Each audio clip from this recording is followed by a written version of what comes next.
Yo, no maniacs. Welcome to another edition of Not Feed the Bears. This is Nomad at Night. I had to put the Feed the Bears background up so I can tell you guys a story. Yes, it has my Cash App on the bottom of it because I'm going to need a favor. And I'm going to tell you guys a story right off the top.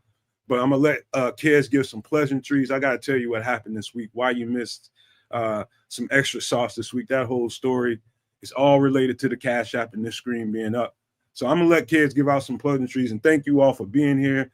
I'll tell you guys when it gets back around to me. I'm gonna let kids talk for a second.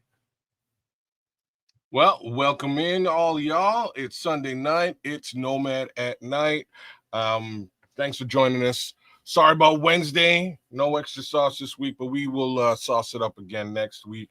I blame the guy to the left of me, and he'll explain to you why. That being said, we give y'all a little bit of love for coming through, and we'll keep the love going as we go through the episode here tonight. Started off with the immortal Naj who's out there keeping it real, especially on the hockey front. Bear down, Naj, man. Big shout outs to you. Naj got the wrench again. He read up on the wrench. Appreciate that. Rick Gonzalez is with us tonight, and he says FGB every day. And I can't argue with that sentiment. It's Crimson You Dig, also wrenching it up. These are Super No Maniacs. Big love to Crimson. Big love to Naj. Big love to Black Diamond. Shout out to you, sir. Thanks for coming through. Top of the evening to you as well. The good minister, Charles Johnson, is holding it down with us tonight.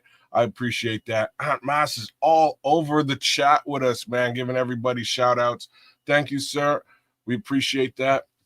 And hey, we'll get into what this preseason situation is looking like, the camps and thereof.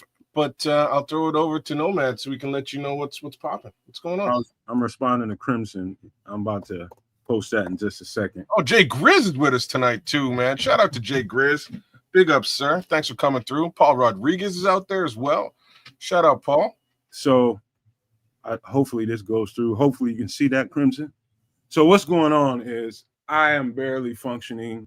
Thank you all for being here. Number one, thank you all for being here. And the reason why, I'm going to tell you the good news. Good news is I'm here, but I'm barely here. The second part of the good news is we only got 3 or 4 weeks left before we actually get to some football. That's the exciting stuff people want to come in here and talk about. But let me tell you about what's going on the private side. So Wednesday afternoon, so anybody that's living in the area, they already know we had some pretty rough storm surge that came through here. I think it was Tuesday, Wednesday. Had some rough stuff come through here. So anyway, long story short, I'm in here working on the show, getting stuff ready for it. And, it's raining like a big dog outside. And so, I got a pretty, my yard looks like Wild Kingdom. There's a lot of wildlife going on in my yard. And so the squirrels evidently was up there nibbling away at the roof. And during that storm, I got up with my computer open and went to do something in the other room. I came back and it was pouring out of my light fixture right down onto my MacBook. Completely screwed it up. This is an expensive piece of equipment, man. And that day I was able to get it. I think it was Tuesday. I think that happened Tuesday night or Tuesday afternoon or something like that. And I was trying to get it right. I put it in the shop the same day.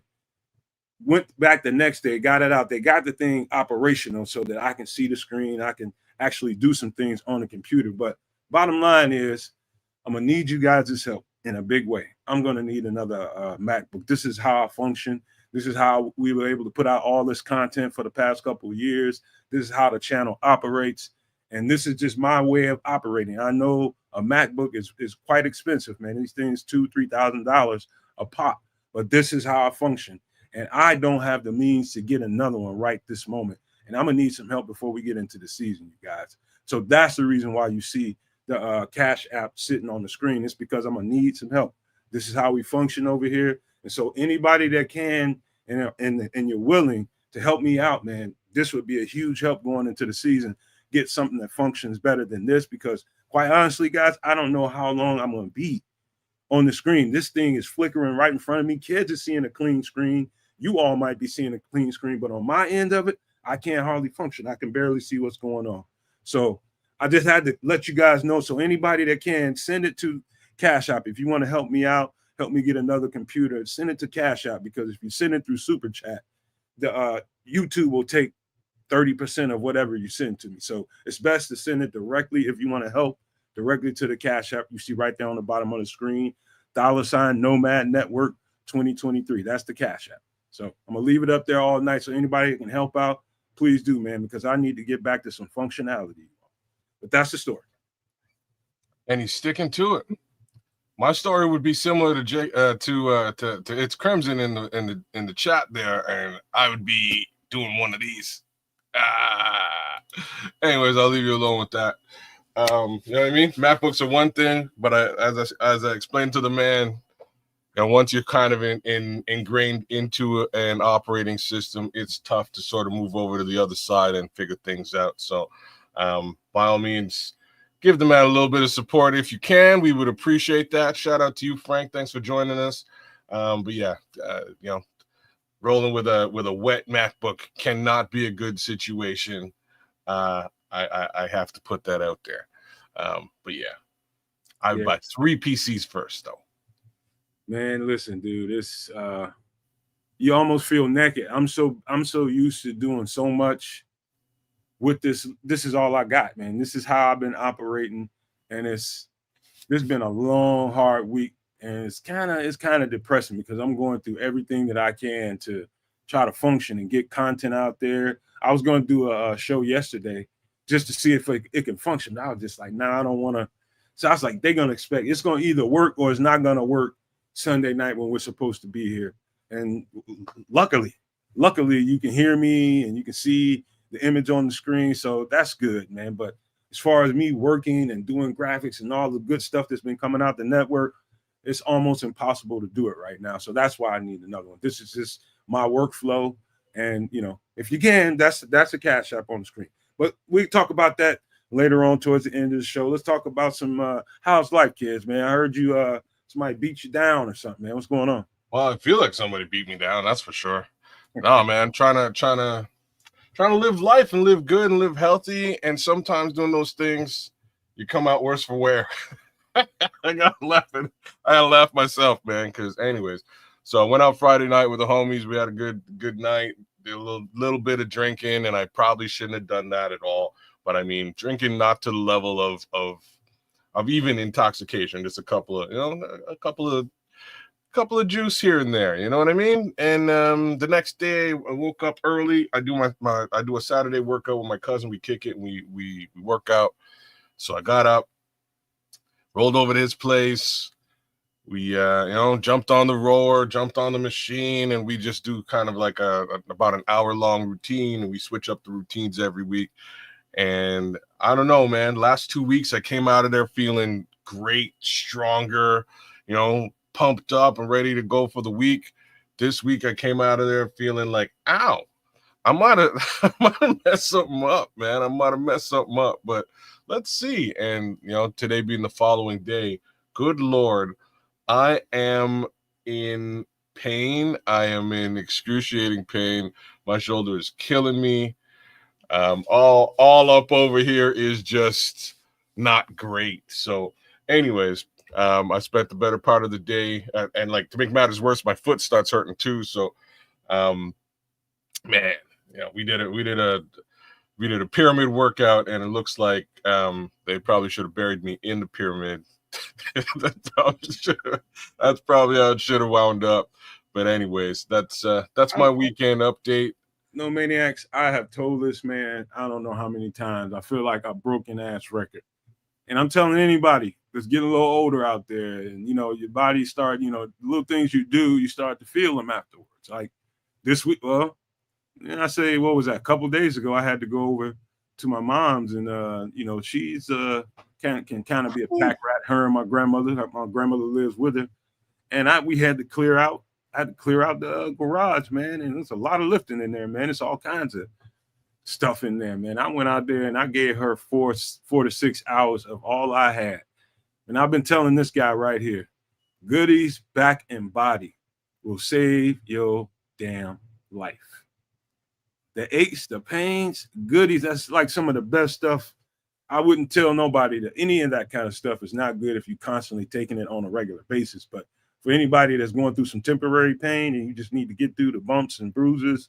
Man, that's some good stuff. I told that man he should have a box in his medicine cabinet right now. I don't know what he's doing. See, I usually rely on Tiger Balm, man. Tiger Balm's my go-to, but in this case, it might be inflammation, so I didn't want to hit it with like heat. So all I've been doing is just icing down, bro. I ice my foot down for the better part of the day today. It's a couple of ice packs on the shoulder. It felt good while the ice was on it, but is what it is. I'll survive the show. Hey man, the Scrolls built a killer machine out there. I was about to pull it up. I put a star on it. I have a slight idea as far as that RAM goes and the terabytes and all that kind of stuff. I know a little bit about it now, but I absolutely, so you can read that to the people way better than I could. All right, so 98. Oh, it's gone. My fault. Put it. I got you. So 9800 X3D, 9070 XT. That's a video card. 28 RAM on the video card and 32 RAM for the system. I'm assuming 4 terabyte drive. Not bad, man. That's a crazy system. Mine is like I got a beast of a machine here, but it's well lower than that. Do you have what Hold on for a second, kid. You can ask me, but B Shep says Scrolls has spent $9,000 to play Call of Duty. Word up, Scrolls. Word up, bro. Word up. He said he spent $3K. But you put it together yourself. That's why it costs $3K. Yeah. That's exactly why. Right? I know somebody else put it together. That's a monster, whatever it is. But kid, you about to ask me something. Yeah, what's the what processor you have there? What's the proc? Are you using I used to know that. I don't know that. Are you using an Intel processor or an AMD? I'm pretty sure Intel. I'm gonna guess AMD with the 9070. So 9070 is usually, like, my guess is it's 9070 processor and video card at the same time. Damn, I don't know that much. I'm not into the guts. It's been a minute, man. It's been a minute since I messed with all that. I don't build systems anymore. I buy them.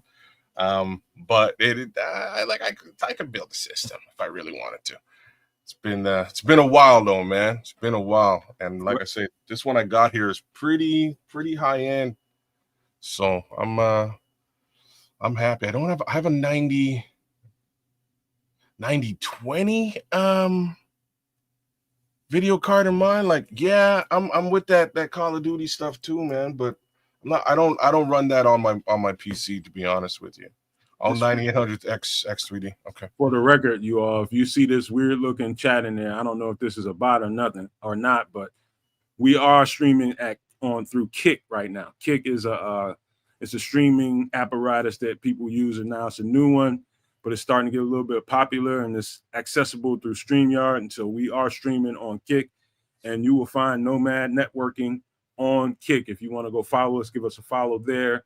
You're ready to start pumping out some content for that apparatus as well. So for all the people that just busted up in here, man, the Cash App is on the screen for a reason. Nomad's MacBook is shot up. I'm barely functioning right now, but we're gonna struggle through this show. If you want to help me get a new MacBook so I can function, get into the season flowing right, send me anything you can help me with. That will help, man. So hit me up at that Cash App you see right there on the bottom of the screen for all the people who just busted up in here. But let's get to some football, man.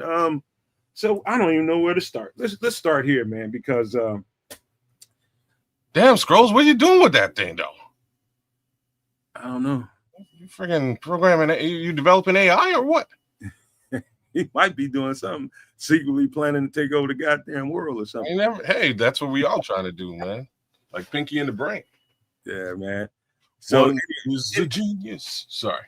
So we had a quite contentious conversation on the show a few weeks ago when the story came out about Caleb Williams and his father, the excerpts from that book. And I remember Trips and I specifically, it could have been all three of us, but I remember me and Trips going at it pretty rough that show. And Trips didn't want to hear the fact that I was telling him. I was like, man, this is an excerpt from the book, and we haven't seen the whole book in its context. It doesn't make sense to me. It didn't make any sense to me then, and it don't make no sense to me now that nobody was doing, film study with Caleb Williams. And now somebody's finally put a microphone to Matt Eberflus, and Matt Eberflus pretty much slammed it down, slammed the door shut on that. He didn't say that's bullshit, but that was kind of, Matt Eberflusy way of saying it. And I'll read the quote. That's what I'll just do that. His quote was, they asked him something in the, in the context of, okay, what's the story about Caleb Williams not being, watching film and people not coaching him up and teaching him how to watch film. And I'm going to read his quote. He says, quote, in the development of the quarterback position, and really all positions, at my time with the Bears, we've always had daily coach film sessions through the entirety of the season. That's what I observed, and that's where it was. That's his quote. And I don't want to, go any further than, it was his word against this person's word. I found it to be kind of flabbergasting that I just didn't believe it. That bottom line, I just didn't believe it. And I knew it was always two sides to every story. Okay. So, no. So, so you always had problems with that comment, to be honest with you, just to sort of throw it back to you. You know what I mean? I don't think the comment is a comment. I just didn't think like it gets into the realm of kind of messy to me. You know what I mean? Like, it's like telling stuff that goes on behind your doors with your lady, almost not to that level, but you keep some of that stuff in the house. Why are you talking about that kind of stuff? Well, okay, so I'll go around the bend with this one. So first off, I don't blame the kid for saying what he said. I just wasn't really all that certain that it was legit. Sounds, the way the folks are looking at it now, sounds like that comment is more of a third-party telephone line comment situation where it went from Caleb to his dad and then potentially to a reporter. So there may be some validity lost in translation. Where you originally had a problem with this, and I'll give you some props for having the problem that you did, was that, wait a minute, we saw him sitting with Matt Eberflus in Hard Knocks going over tape. We saw that in a one-on-one capacity, and he did it a couple of times. There actually wasn't just the one time. Now, here's the caveat. Is Matt Eberflus running the offense? Absolutely not. You know what I mean? This was also your problem. Like two problems here. This was your problem when we originally watched Hard Knocks. You stopped and you said, "What the hell is Matt Eberflus even doing going over film with him?" Did I ever say that live, or was that? Oh yeah. You know what? If you didn't say it, it's possible. It's possible you didn't say it live, and it was just me and you chopping it up after watching Hard Knocks. But I think you said it live, man. I think you said it live. So like, if you didn't say it live, I'm real sorry for like putting it on blast and putting it out there. No. But it should be said live, man. You know what I mean? You definitely, at least in conversation between me and you, worst come to worst, you were like, why is he the guy going over film with Caleb Williams? I found that weird. And like, my answer to you was, as the episodes kind of played out, there's a scene with wait a minute, let me give him a little background. So what Kez is talking about is, before every Hard Knocks episode, we did a Nomad Network private viewing between us behind the scenes right before a show. Every time Hard Knocks ended, boom, we were live on the show.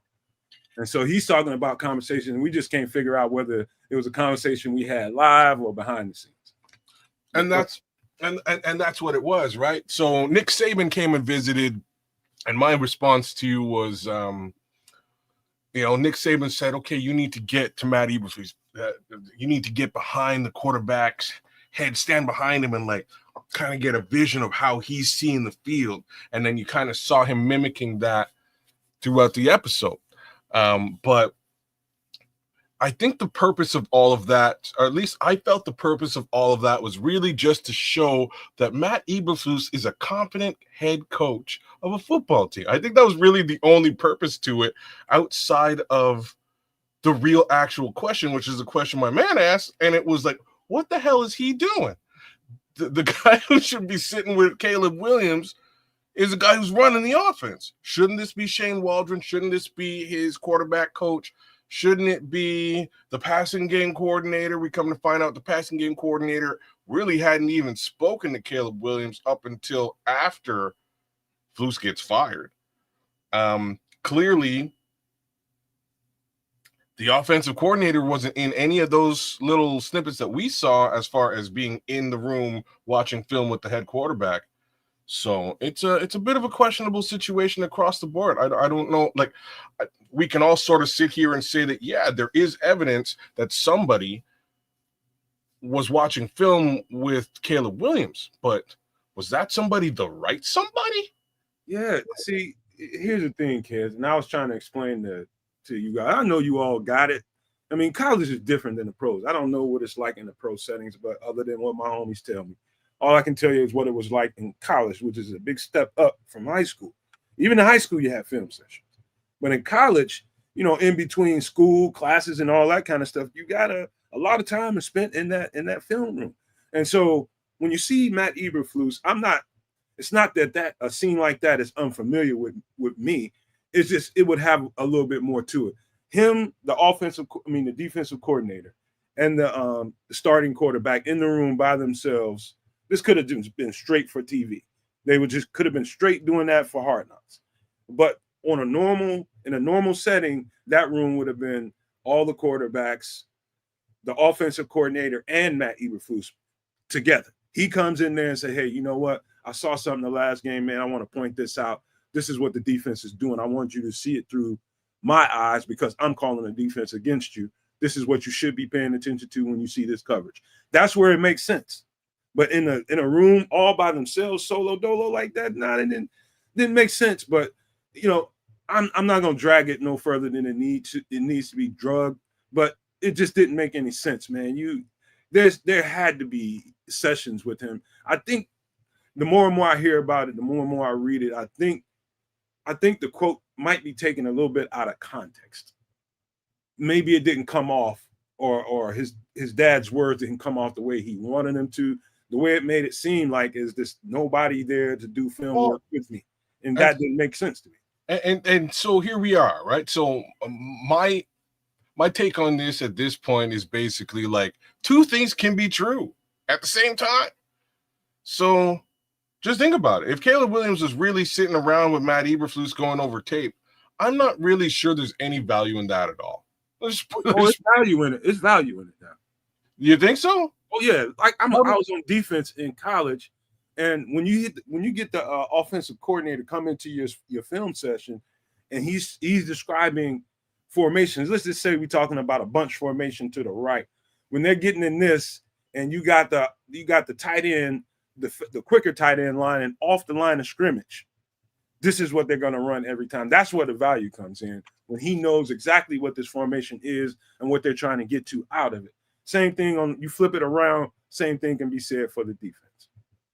So in that respect, I get the value, but the other angle of the value here is to understand what the coordinator is trying to do.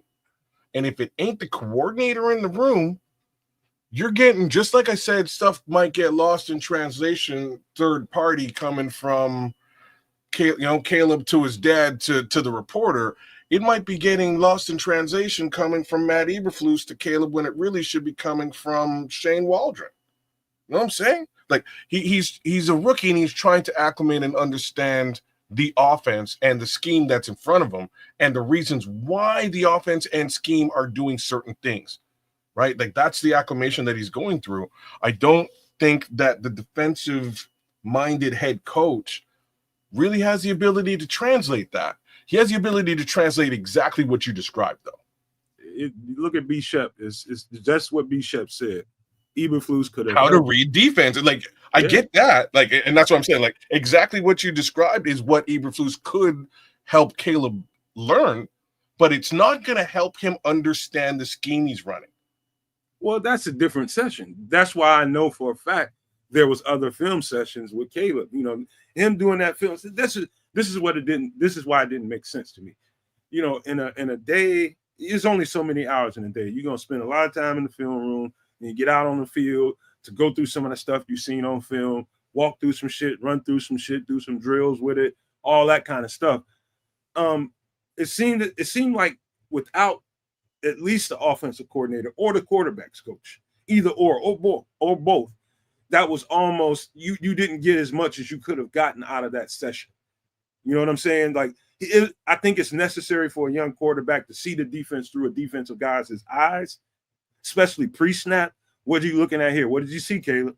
Oh, it looks like a cover three. It looks like the safety's in robber. Okay, post-snap. So he reels the film forward, pauses it here, and says, okay, post-snap, what does it look like now? Did they change it up? That kind of thing that's like gold for a quarterback to be able to understand those things pre and post snap. And who better to teach it to him than a defensive coordinator?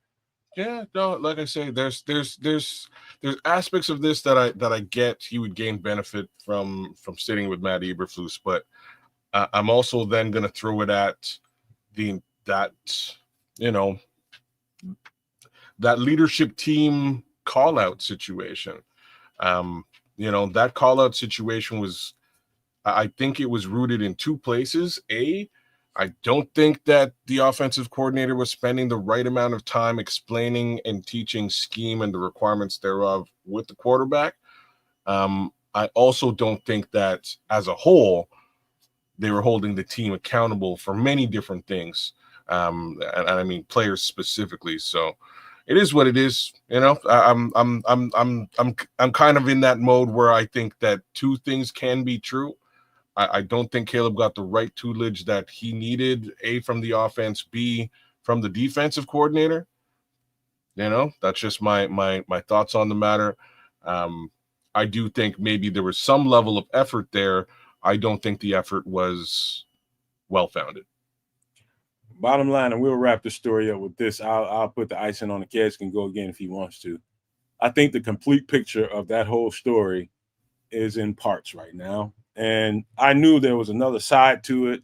I just didn't, the whole idea of, it's like Eberflus got lucky. He got a D coordinator's job right away. He got lucky. He got him a job, and he's still going to get paid by the Bears, and he'll get his salary from Dallas. He's not going to be affected. But Shane Waldron probably took the biggest L on this one. You know what I mean? I don't know how his situation is. I don't know if he's coaching for anybody right now, if at all. He could be and he could not be. I don't know. But the bottom line is, for that to come out like that, that was sketchy. I wouldn't have done that to Noah. Coach would have had to been straight up awful to me for me to do that to him. You know what I mean? But, that's that story. We'll move on, man, because talk about Caleb again. Caleb, I did not see this whole video, but I know he was on a podium, I think, with CJ Stroud, and I think Jordan Love is who I saw him on the podium with.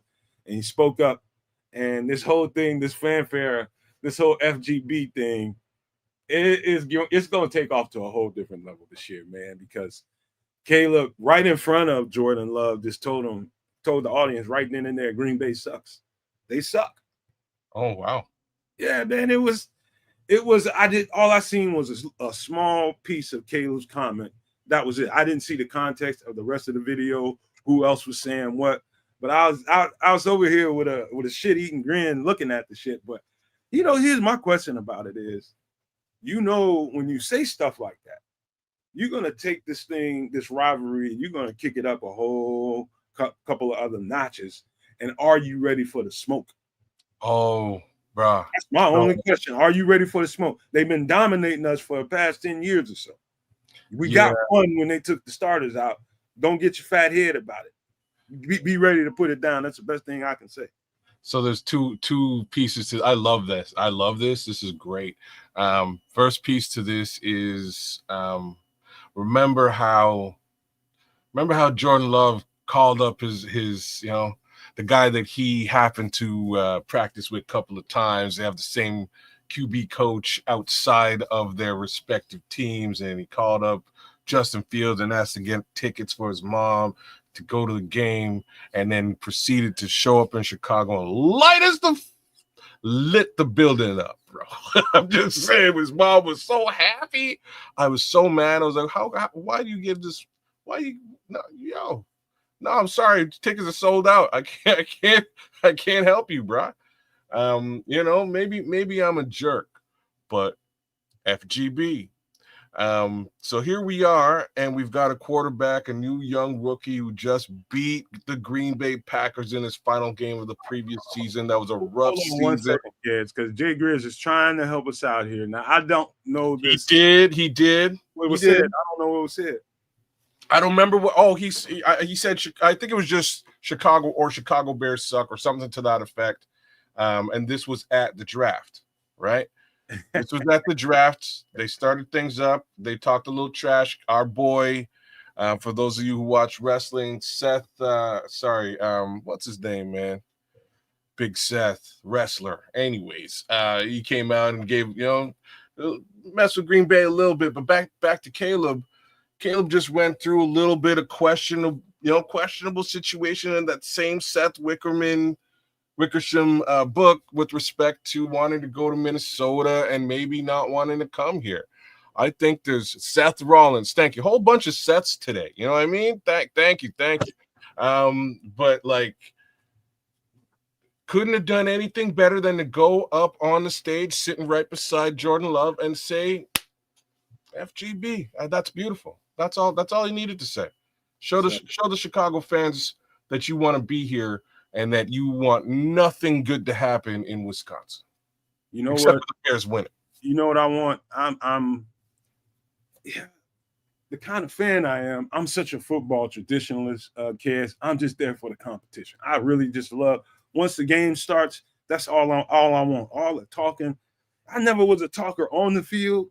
Away from it, I might talk a little noise to somebody that I know that's somewhere else. We about to play them, but it ain't gonna be too much. But all I know is this: I like it. I like it because it's amping up the fanfare. It's gonna bring another level to the rivalry. All I want to know is, are you ready? What is that game? Let me pull. I can't pull up the schedule, but it's in the media assets. I don't know exactly when that game comes, but I can't wait to play it. I don't know exactly when it is. You should see the schedule down there. So if I'm correct, I'm not looking, but if I'm correct, it's in more or less. It's in the second half of the season after we play Rodgers. So I think we play Pittsburgh, and then we play Green Bay for the first time just after that. Yeah, so big fun in that respect.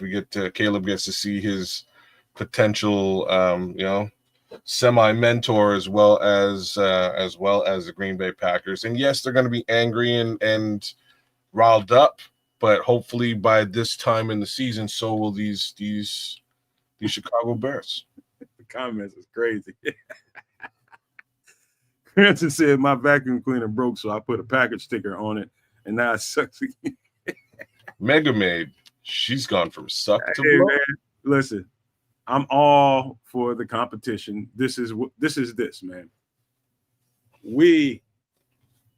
There's a time. All I know is this: during the Matt Eberflus era, Jordan Love diced up those zone defenses, and I was sitting here watching these games with kids of Canuck, and I'm sitting there like, holy shit, man! If you don't get out of these zone concepts, he knows the holes, man. He's going right behind the linebacker, right in front of the safety. He's putting the ball right there every time. Whenever he needs a 7-yard play, he knows where to hold. He knows where to go get it. They just run a little in route. That's it. Or a little comeback route. That's it. Sit down in the zone behind the linebacker, in front of the safety. Boom. There's your first down. Or big crossers, man. These crazy. Like, this is why I hate Aaron Jones, man. No matter what team he's on, just running back crossers through those zones and finding that soft spot and getting hit right up in them zones. Jordan was doing that with him, 2 years ago, and then we just saw it continue on in Minnesota after. But good Lord, man, Jordan was eating us alive, and the worst part was we just couldn't get any pressure on Jordan Love really those basically last season. I have to give it to Caleb for winning that final game, right? Like I have to give it to him because it unfortunately, like it wasn't the defense getting pressure on Jordan Love, like it just wasn't. Let me see. It was Bryce? It was Bryce. I know it was CJ Stroud for sure because CJ had some other comments that were actually pretty. It was kind of funny. That was Bryce Young? Yeah, it must. That makes more sense to me. I expect a good season from him too. Oh, I think he's gonna step up. I'm thinking about it now. I think you're right, Cornell. I might have. Yeah, I think that was Bryce Young.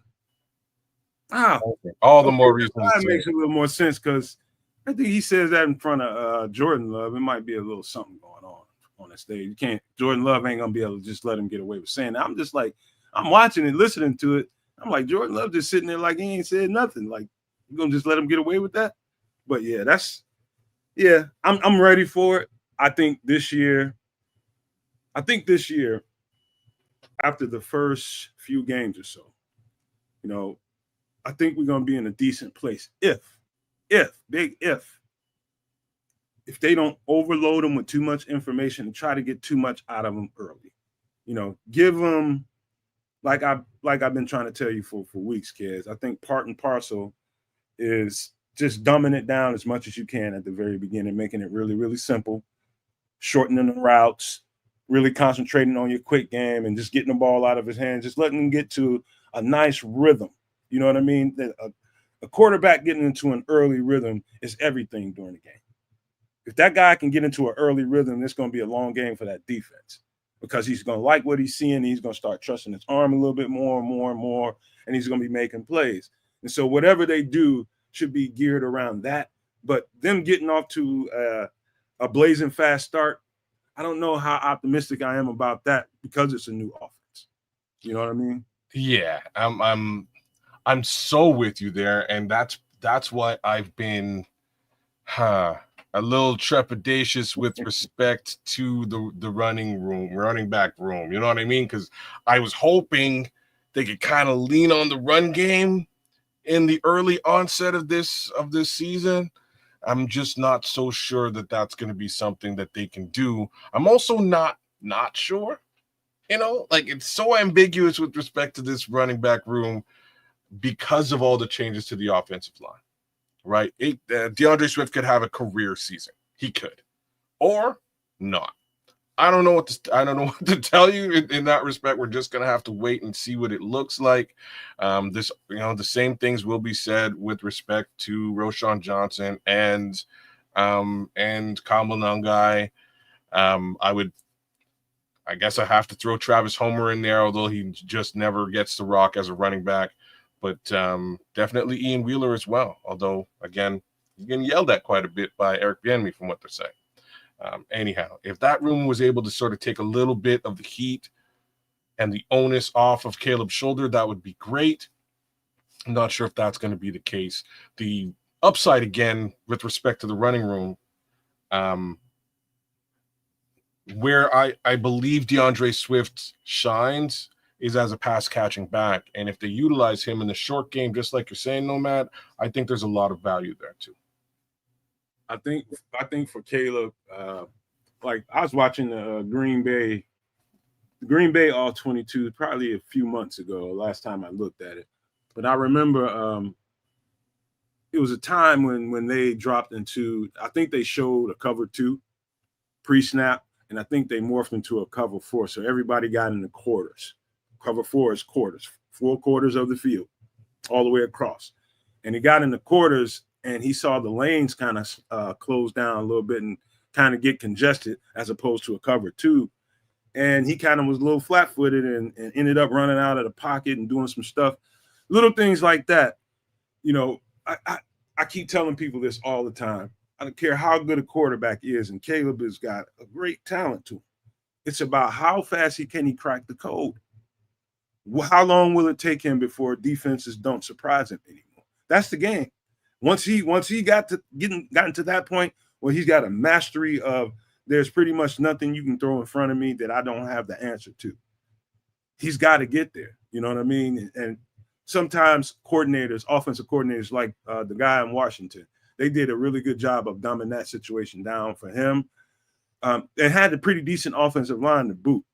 Two, the other guy, C.J. Stroud, in his rookie year, same thing was going on there. They've simplified the offense, made and had a decent offensive line, and had him get off to a pretty successful first season. We were getting there with Caleb Williams early on, and then something just happened. I don't know what exactly it was, but the growth stopped. There was misunderstandings behind the scenes, but somehow or another. That being said, I do feel good about this offensive coordinator here, and something about his demand for Caleb to be perfectly on time. That's the stuff that I keep hearing from Adam Hogue. That's the stuff I keep hearing from Adam Johns. The stuff I keep hearing from Herb Howard. Those things are ringing bells to me, and I know why it's going to pay off. If he doesn't have that timer going off in his head, kids, on his certain drops, when you got a 3-step drop and your back foot hits that ground, and you gotta power off and let that ball go, whether it's you sail it out of bounds, throw it into the dirt, or you complete the ball to whatever receiver you're supposed to be throwing it to. But when that back foot hits out of whatever drop he has, he's got to know in his head to fire that thing. And that's just really good pocket quarterback play. So that's just what they want out of him. And I think he can do that pretty easily. He just can't get frustrated with them not constantly calling him to throw the ball down the field for 30 times in a game. He's going to hand the ball off a lot and throw screens at early in games. Another thing to add on to that Washington take is that the run game was really solid as well, man. They had two very quality backs that they can hand the rock off to. One more time, adds to another level of taking the onus off of your quarterback, and that's sort of what I was hoping for again here. But we'll see how quickly he can crack the code. I'll be honest with you. I don't see it happening until 2026. That this is just me. Let's find out. We're gonna find out how quickly Ben Johnson can push him to do exactly that. If he can figure it out early, we're gonna have one heck of a season. It's little things like a seam to the tight end when you're getting the blitz from the tight end side. You're getting the blitz from the tight end side, and you can see it pre-snap, and you can look at that tight end, and his eyes are looking at yours, and you know exactly what the hot route is. Just go straight hit down. Hit him, right? Like hit him when the blitz is coming at you. You need to know the answers. That's what he needs to understand, and I think that's part of the reason why they got Colston Loveland along with Cole Kmet running in 12 personnel. Like that's now you got two quick answers if they're sending blitzes with respect to the linebackers on either side if you're lined up in 12. So like my problem was just that he just didn't look at last season just didn't look at the tight end. That was half of my problem. I was very sick of watching Cole Kmet run free, you know what I mean, and watching a blitzer come at Caleb Williams in that space that was given to Cole Kmet, right? So that's stuff that he's gonna have to figure out and learn as he moves forward, and I think he will, and I hope that he does. I'm just a little bit trepidatious with respect to the fact that Colston Loveland ain't been on the field yet. Yeah, we got that coming too, kid. So we will get that cracking bit. But the next thing I want to talk about is are we? I'm gonna ask the No Maniacs. Are we 2 or 3 weeks out of the last OTAs? This is 2 weeks or 3 weeks? I don't know. But I think we're 3, to be honest. Yeah, we're going into week 3 or 3 complete weeks. I think to be honest, I think it's probably 2 full weeks now. Okay, so we got approximately another 4 weeks ago. Yeah. 3 to 4 weeks to go before we get real football again. So 3 weeks. Thank you, Squeegee. 3 weeks. And so, all right, so we're about halfway in between the downtime. It's going to zip by, you guys. I'm just going to tell you right now, it's going to zip by. Hopefully, I get another computer and we can actually function and really make this stuff fun. I love the off season because I can get creative with the kind of content we put out there. I don't like putting out the same old stuff everybody else is putting out. I can take some stuff, edit it, even some of the stuff we do on Extra Sauce, putting some of that content out there, some of the off Bears content that we do on that show. It's fun to put that out there to see who's gravitating to it. But yeah, man, here's the next thing. I'm already starting to see kids are starting to ramp up their workouts. They're starting to get back into that workflow. I think most of the guys a lot of guys are taking all the vacation they're going to take. Now it's about getting myself back together. I'm going to give myself a few weeks, 2 weeks straight, and maybe take another 3 or 4 days off right before camp. And so right about now, you would expect hard 2 weeks from any of these players, a hard 2 or 3 weeks, and then take a week off right before camp, get ready to go ahead and do the real training camp. So we're starting to see a ramp up here. I think Jaquan Brisker, for sure, I've seen out there is ramping it up. I hope they all are, man. That's I think that's the assignment while you're off. Work on you and what you can do. But like I was saying before, it'd be great to hear that they all just got together and worked on them. You know what I mean? As a team, but I'm not so sure that's gonna go down. Either way, I'll take either and or. Yeah. I know this. If it was me, I'd have took mine, week, maybe week and a half, maybe. And that's probably being generous to myself. And I already know I probably wouldn't have took that long. You take a couple of weeks or whatever. You get into that third week. Now you need to start getting yourself back in shape. They say it takes a couple of weeks to get yourself back in shape. It takes you 2 days to get out of shape. Get yourself back in shape. Start ramping up for this camp. Go 2 weeks hard, and then give yourself at least 3 to 4 to 7 days to recover, and then get your ass in camp and get ready to go. But that would be my process if it was me. I'd give myself a hard 2 weeks, especially with Caleb. Now, talking about this thing with Caleb and these receivers, I can't wait to see the news that they're connecting somewhere in the country, whether or out of it. I don't give a damn where they go. Just connect. Start making the connection. Start doing the work. Pay for people to come do it with you. I don't care what you have to do, but I put out a few shorts. I don't know if you've seen all those kids. Me and you was having a really nice back and forth about how they can go about doing that. I would love to see a lot of that going on in the next few weeks, them getting together and building a connection. Hopefully they're doing some stuff out of the playbook, routes out of the playbook, even though it's on air. It's a good idea to be doing that kind of stuff. And if he can't get those guys, I would love to see him pick up some guys out of high school, some guys out of college. Let them get some run with you, but just be throwing that ball and getting, keeping yourself together.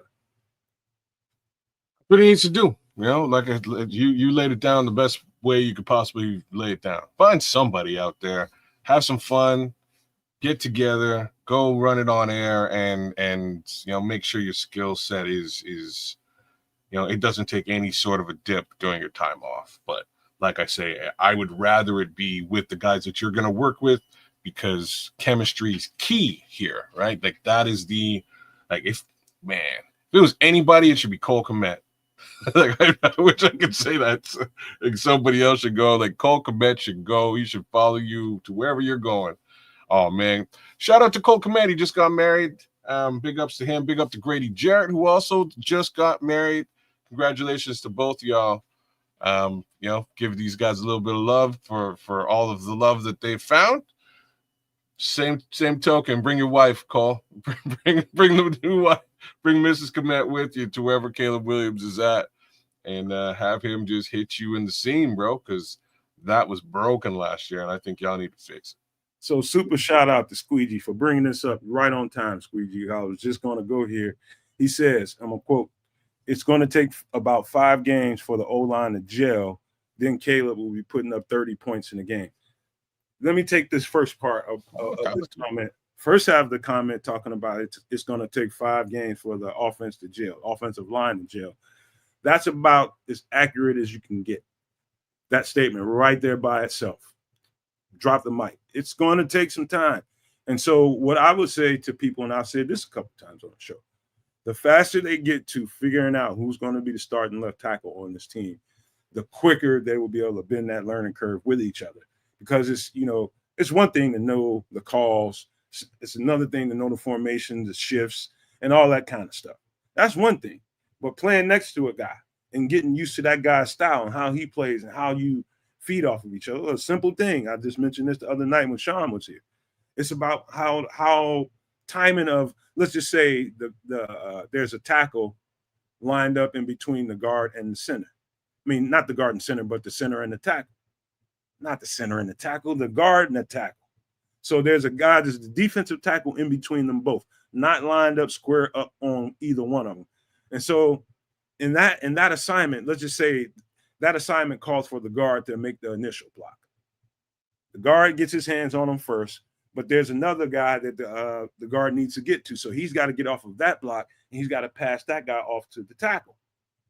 How well and how much symmetry is it between you guys? Is the timing right? All of that needs to get sorted out on the grass live while there's pads on. They've got to go through all those headaches in camp and the regular part of the season. Like what you just described is why like Joe Thuney is the best possible addition to this team. You know what I'm saying? Like you got somebody who okay, this is what I need to do. Cool. You know what I'm saying? Like he's been there and done it. I don't see him having a hard time acclimating to exactly what you've described, right? The question now is just, can the left tackle acclimate to it? And less of that onus will be on the left tackle. But like what Crimson is saying in the chat is just straight up, it's going to be Ozzy. And I was going to ask that as a question, like, what are the odds that like the 6'8" monster left tackle isn't going to be the starting left tackle? Well, here's the part that I was going to bring up, and this is to Crimson and the Squeezy. And shout out to Squeezy for bringing it up. I was going to throw this out there, and red meat to the base. There is a universe where Braxton Jones comes back healthier, quicker than expected for him to return. Let's just say he gets on the field training camp day one and starts taking reps. Would it surprise anyone if Braxton Jones ran away with this position? If he started taking all the 1 reps, would it surprise anyone? Yes. Yeah. I figured like Crimson is hitting it on the nail right away. He's like, if Braxton Jones is starting week 1, we're in trouble. And like I wish I could argue with that. I'm also gonna say that the odds of him doing the things that you just described, right? Just sort of improving from where he left off, given the injury he just had, it's tough, right? Like he's got to not only rehab, but strengthen and improve. I don't know if he can do that because again, it's a lower quarters injury, and his problem was the lower quarters. You know what, kids, this might be a time for the good doc to come back on. Oh, this would be a great conversation for Dr. West. Yeah, because I think the closer we get to camp, I think that conversation is going to come up more and more and more. Because, matter of fact, I think, if I'm not mistaken, so Doc can't talk about his clients. But is he working with Braxton, you think? Man, he can't say. Oh, okay. He can't say. So I got an indicator that it's a possibility. I would just say that. Okay. And from last time I checked, it sounded pretty good. Shout out to Mason West, man. Well, like I say, all the more power to you, Braxton. If you can get back to not only to form, but better than original form, do it, man. There's heat and competition in front of you to maintain your status as starter at that left tackle position.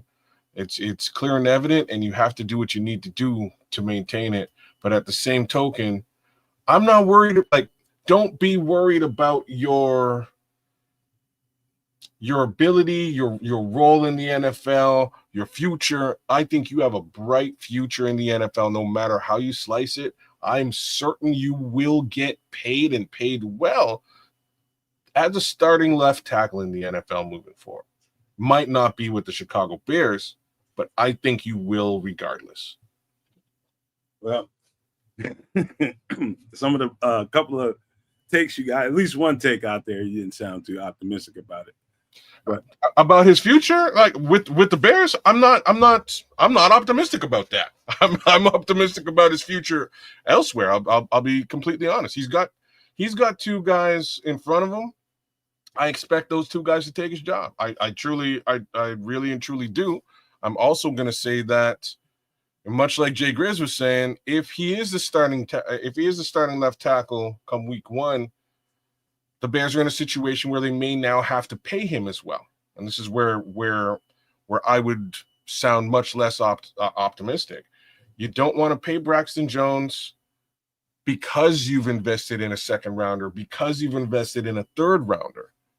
You want those guys to step up to the plate and shine, so you can get 3 or 4 years of low wallet share left tackle play before you have to pay somebody. At this point, you potentially want Braxton to get back to form, maybe even get better than form. Get some reps in the preseason, maybe, and find a trade partner. That's really what you like. Ideally, what you want to do. All right. Well, we can get back to that Braxton conversation because, before we even leave the conversation, I think it's going to come down to Braxton Jones and how many reps he gets, whether they're starter reps or whatever reps he's getting. I think if he comes back day 1 training camp, he's going to get the starter reps. The first reps are going to go to Braxton. Yeah, I think so. And I think if other guys' reps are better than his, then that's where the competition gets in.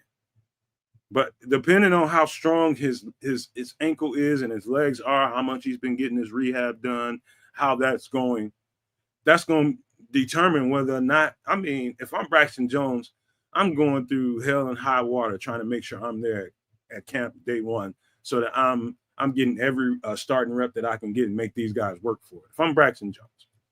But it's going to be about leg strength, ankle strength. You couldn't have had a whole lot of time to be doing heavy lifting while you're recovering from a surgery, so that could be setting them back a little bit. I don't know. That's what I'm saying, right? And that's the part of the body that he needed to work on. If this was an arm injury, for instance, he could have spent the entire offseason working that lower, that lower half, and he might come back that much more powerful in the area where he needed the most work. That ain't the case, So that's what I'm a little bit worried about for him. But overall, he's had tons of snaps. He's a fantastic run blocker. He has a whole bunch of upside that I think would be valuable to just about any team in the NFL, just not necessarily this team. All right. Well, I know this, getting out of this conversation, I know we're set up for this training camp to be the most hotly contested left tackle battle we've had in quite some time. I can't even think of a time that it was a left tackle battle set up this way. And, there's a few guys actually seriously pushing for that job. Like there's 3 guys that actually can play this role and play it pretty decent. Even Kieran Amagaji. I saw the bad and I saw the good. He can string together, some good practices and some good reps on a continuous basis out here. We could be talking about him in the preseason. We'll see, man. But I like this. I love the competition. Competition makes everybody better. I look forward to it. When I was playing, it was about the competition. I had to step my level up. You know what I mean? When it was time to. So that's just all it is to it, man. You got to step it up and be the best version that you can be of yourself, or you end up being a support player. One of the two. That's what it is. And if it's the second rounder, the third rounder, I'm good with both of that, right? Like you need to have a starter, and you need to have a swing. However that shakes out, I'm good with it. But if in either case it's the other guy, you're paying money right away, and that money could be going towards a running back. Hint, hint. Well, we're going to go there too, man, because the second thing that I want to talk about is Colston Loveland getting on that field week 1 of training camp, and Luther Burden getting on that field week 1 in training camp. Will they get will the other one get his issues resolved with contract, and will the other one be healthy enough to get on the field? I think everything that we're doing this year, it's not like, both of those positions are pretty. We feel good with Colston, with Cole Kmet. We feel good about some of the guys I keep hearing in camp. Joel Wilson, I heard his name quite a few times during the camp. If I'm just going to knock on wood and say Colston Loveland is going to get to the field fully padded when it's time to have pads on. He'll be ready to practice. Now, Luther Burden, on the other hand, I don't know that there's going to be a resolution to his contract. I know most people want to believe that there will be, but there is no telling what happens here. He's one of several out there that, we'll take one of these conversations at a time. Let's just start with Colston Loveland. How do you feel about it? Do you feel confident that this guy will see the field early in training camp? Nope. You don't? Well, I don't know, man. So I'm just in that spot where every time I hear the name Colston Loveland, I'm like, the upside is astronomical. But why does Ryan Poles keep drafting hurt players? Like, what's up with that? Why do you do that? Why do you do that? Sorry. That's why, like, if you're asking me confidence level, I have no idea. Right? Ask me if I was confident that Karan Amagaji was going to be in camp last year, and I'm not sure what kind of an answer I gave you. It was probably about as ambiguous as this answer I'm giving you right now. But I'll be honest, I don't. After seeing what happened with Karan last year, that's kind of where I am. I don't know what happens with Colston. I honestly don't. Well, I'll just say this. This is what I hope to see. I hope that they don't get thirsty and feel like they have to get him on the field when he's not ready to come back on the field. Because if you do that and push him out there a little too early, now you got an injury just going to nag you for the rest of the year. Because there's a lot of shoulders going into the ground when you're getting tackled, when you're catching it, coming down with the ball. You need good shoulders. And to Keds' point about, why do we keep drafting guys that are previously injured? Most everybody, kids, everybody. I don't give a damn who they are, unless you're some super meta human MFer that ain't nobody ever heard of. You came out of this in this draft with some kind of injury, whether it was a shoulder, whether it's a shoulder, knee, ankle, but surgery, that's a whole other thing. That's really where I'm at, bro. That's really where I'm at. Thank you for like, there's stuff that's excusable to some degree, and I'll flip it here and say something a little bit interesting. So this was not a Ryan Poles draft. This was a Ryan Pace draft, I believe. But Jalen Johnson had shoulder injuries, and I believe shoulder surgery relatively close to his draft, to when he was drafted. The upside there was that it caused his stock to fall. He got picked up when he got picked up. I think he was a third-round pick and probably has played much closer to like first-round level. If we were looking at a Colston Loveland and we picked him up in the third round, cool. Right? You got the benefit of the doubt for the guy who might not be playing or practicing with the team early. That's not what happened. You know what I mean? It's not he was the first overall pick for the Bears. No, not first overall in the draft, but our pick in the first round.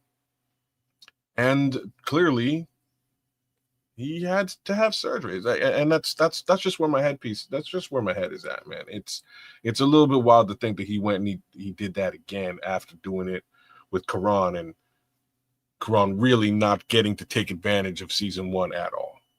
Hey, TB17, we love having you here, and you're more than welcome to be here. But please, on the slurs, man, please, none of that. It's not good for the community, man. So speak and chat away, but no slurs, please. Hey, I see what you did there. Like, you know what I mean? I'm with you. Nomad, I'm with you, bro. Yeah, but here's another conversation. Let's talk about Burden. Let's just talk about Luther Burden first. Yeah. We almost skipped over him. I'm not as confident as a lot of people are about this being it's gonna. But I think somebody just said it. Who just said that? Somebody just said they're pretty confident these second round deals will get done before training camp. I think there'll be a lot of them. I think it'll be a lot of them. But I still think there's going to be some that hold out. When they saw that guaranteed money, man, I told you guys on the shorts, and I'm serious when I say it. When you see that precedent for the first time, trust and believe there's going to be agents that are going to be tugging at that player and say, do not fold. Do not give in until they put the guaranteed money on the table.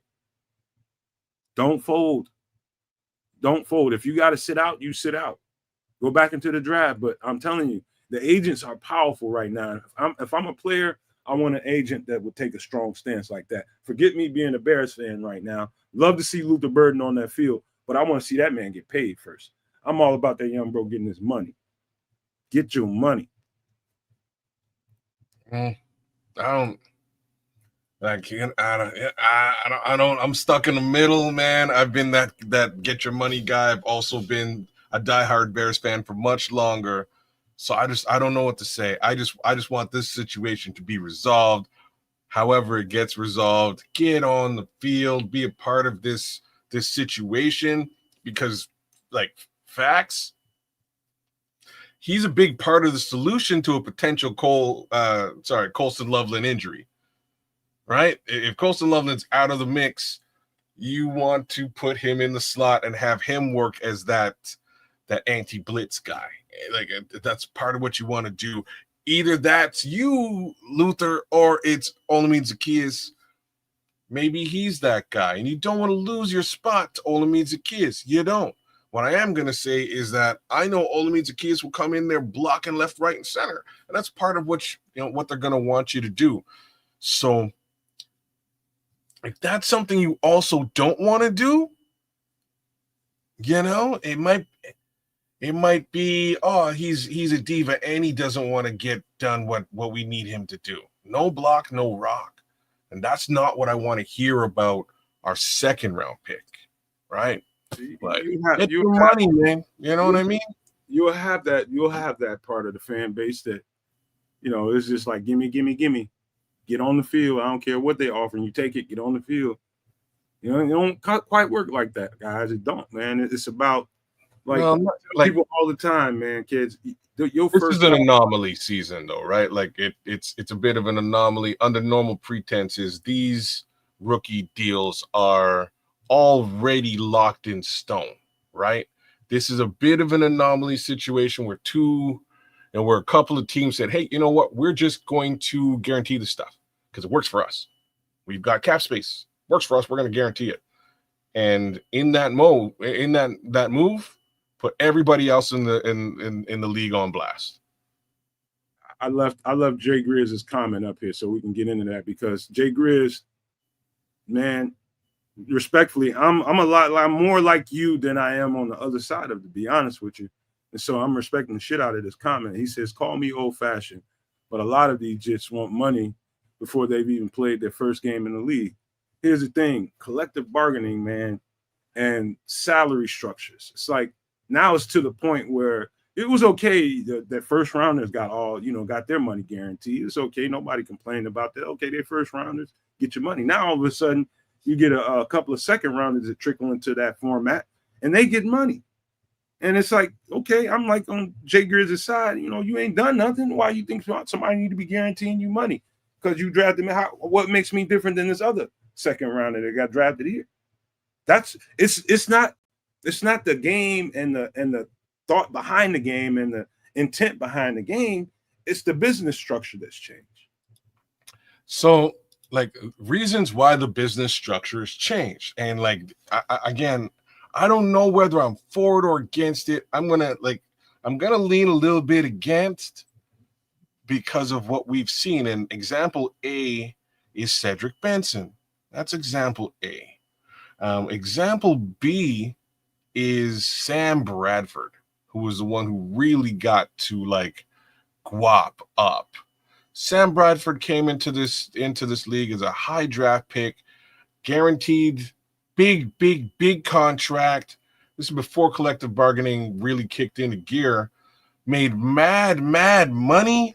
I think he played for 4, maybe 5 teams in his career. I don't think he really did anything for any one of those teams. And I'm sure he's basically retired from football and living very, very comfortably. And I'm not trying to say he shouldn't be living comfortably, but they had to change the way that worked. They just had to, because he kind of came in and was milquetoast the entire time, but he was paid like a superstar. And it's unfortunate that was a deal. Like, again, Cedric Benson is a great example of that. A guy who held out, got paid very well, and then kind of turned out to be pretty much milquetoast. Well, you can't. Here's the thing about it: you can't predict who's going to be what, when, and where. So then, every draft pick cares. How many times have we said this on the show? Every single draft pick is a projection. Every single one, from the very first pick in the draft all the way down to the last, it's a projection. And so, what do you project me as being? What is my value to you? So you don't value me enough to guarantee some of my money. I'll sit out and wait. Well, but good old Eskimo theory. But ain't nobody else out here guaranteeing anybody any money. Until somebody does. These two guys went and did it. They did it, and that's where things go sideways, right? That's exactly where things go sideways. But those two teams basically bucked the system, and now the system has been bucked, and everybody wants the system to be completely bucked over, right? And that's kind of what we're living within. What's funny is there was some conversation, we're all talking about collusion in the league with, Colin Kaepernick, as well as the Shedeur Sanders situation more recently. The teams sort of get together and screw over players. Well, this is kind of a reverse collusion situation where the agents have got together and they're trying to screw over the league. And in that respect, I kind of have to give it a bit of a thumbs up. You know what I mean? Like, work that angle and get your kids paid, which in turn gets you paid. I'm a businessman. So I have to look at it from both. I'm a Libra, y'all, clearly. I got to look at it from both sides and balance it out. And I don't know how it works. I just don't want Chicago to lose in the process of this little battle. Well, that's the danger. That's the danger, man. It's just, hey, man, you gotta go with the flow, man. And if I'm sure there's 30 other owners in the league that sat there and watched that happen. Two guys get guaranteed money. They knew they were gonna have some turmoil on their hands the minute that happened. And so Bears are no different than any of those other 30 teams. You got to get through it. You got to figure it out. And if that comes down to guaranteeing that guy's money to get him on the field, then guarantee his money. How many quarterbacks that's come and gone that got drafted early or in the first round or something, first 2 or 3 picks, got guaranteed money and flamed the F out right away. You know what I mean? But, nobody complains about that. Why complain about a second rounder? Give him his money. Well, no, people complain about it all the time. They call them busts. Like, ain't nobody out there championing Kevin White's career. You know what I'm saying? Like, this is where we are. Now, I'm going to say something else that's a little bit interesting. This was a bit of a chess move by those two teams. Oh, yeah. You know what I'm saying? Like, just to sort of move a little bit differently on this one, it was a bit of a chess move. Hey, y'all, let's put some chips up front and see if y'all can meet it or beat it. And we raise you, right? Which then causes every single team out there in the league to be like, oh, snap. Like, I guess we got to meet, we've been called in this poker game. We got called. We got to meet the call. Up the ante. Up that ante, and now you got to meet the call or you're out, right? Or your player's sitting out. It's a very interesting poker maneuver. And I think some poker has been played this offseason. And unfortunately, it's resulted in the vast majority of second-round picks sitting. I know we're really talking about Luther Burden specifically, but it ain't just him, right? Like, there's a bunch of them that are all experiencing the exact same case scenario. Right. So No Maniacs, and the Super No Maniacs, I got a question for you all. Take your Bears hat off for just a second. Just for this question, then put it right back on afterwards. If you're Luther Burden's agent, give me an H for hold. Give me an F for fold. Which one are you telling him to do? You gonna tell him to hold, or you gonna tell him to fold? Give me an H for hold. Wait for your money, or fold. Go ahead and take that contract and get on the field. Which one are you really gonna do for that kid? Be honest. Then put your Bears back on. Right. I'm strictly on the hold. You're asking the world. Let the rest of the homies, chime in. I'll tell you straight up and down. I'm holding, man. You're folding, Jay Grizz. You're a real one. Holding? I'm holding, Come on. I'm What? holding. You know why I'm holding? I'm holding because that's my money, y'all. That's my money. I get a percentage of what he gets. So Joseph Arthur came right back. Super No Maniac. Hold. There he is. Hold. Yeah, man. King George. Hold the door, bro. Hold the door. Straight Dobie. out of Dobie 46. Hold it. Good old Hodor. Oliver Carter said, holding. I'm holding, man. I gotta be real about this. Just business. I know my percentage is higher if my client gets paid more. So I'm holding, man. Now let's flip this again. If you were Ryan Poles, you just pay the kid the damn money and get him on the field now? Because there's that other option. I guess Melton Smasher saying fold. Yeah, that the theory that's great, man. I would want to be out there with my teammates too, but they understand the business just like anybody else. They know it's business. They ain't tripping about it. They're gonna be like, handle your business, shorty. That's all they're gonna be saying. And do what you gotta do. Do you? I know that's what I would tell them if I'm a vet on the team. Don't worry about us. Handle your business. Get your money. You'll be all right. Hold them. There you go, Dobie. Like Jake. Mr. Charles said fold. He said fold. Jake Grizz gave an accurate answer here, man. As an agent dependent on that loot, hold. As a fan or player knowing the need for the reps, fold. Right? I'm right there. Obviously, I'm a fan. I want him. I would love it if he folded, but yeah, he as a businessman, I would be looking for that extra paper. I wouldn't give up on it. As Ryan Poles, straight up, just pay the kid. I would just pay him and call it a day. Get him on the field. It is what it is. AJ Grizz, that's why I said, man, that's why you take off your Bears hat for just a second. And if you business situation, what would you tell your client? Ooh, Jay Grizz hit another one, though. I'm sure Luther got paid in college.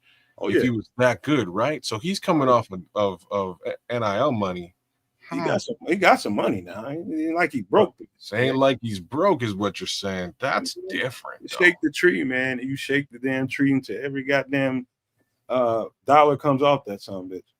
Shake it. Shake it. That's different. I'm pro Bears, but I'm still more pro player. Get your money, young buck. You just gave me a whole different look at all this, to be honest with you. So he's got, you know what I mean? I'm sort of saying, like he's coming out of college, he's broke. You need to get paid. He got some money. He was probably their first, 5-star recruit in the last 15, I want to say 5 to 7 years or something like that. I heard. He got money. He wasn't there getting, eating Hot Pockets and shit. Yeah. He was a top wide receiver recruit coming into college. So you're probably damn right he got a good chunk of NIL money for sure. I'm like Dobie 46 because a lot of people, and I believe this as well. He says, I'm gonna read the quote. Dobie 46 says he believes he should have been a top 15 pick. Might as well just give him the fully guaranteed money, make him happy. Well, at the same time, he can hold that edge towards other teams that he's passed. Yeah, I'm like that, man. I think eventually, what I think is going to happen is they're going to give him some guaranteed money. It ain't going to be exactly the guaranteed money he wants, but he's going to get a lot of guaranteed money, and it's going to get close to the dollar amount he's asking for. They'll get that done. Bears will be one of the teams that signs their guys and give them the guaranteed money. I'll bet the over on that.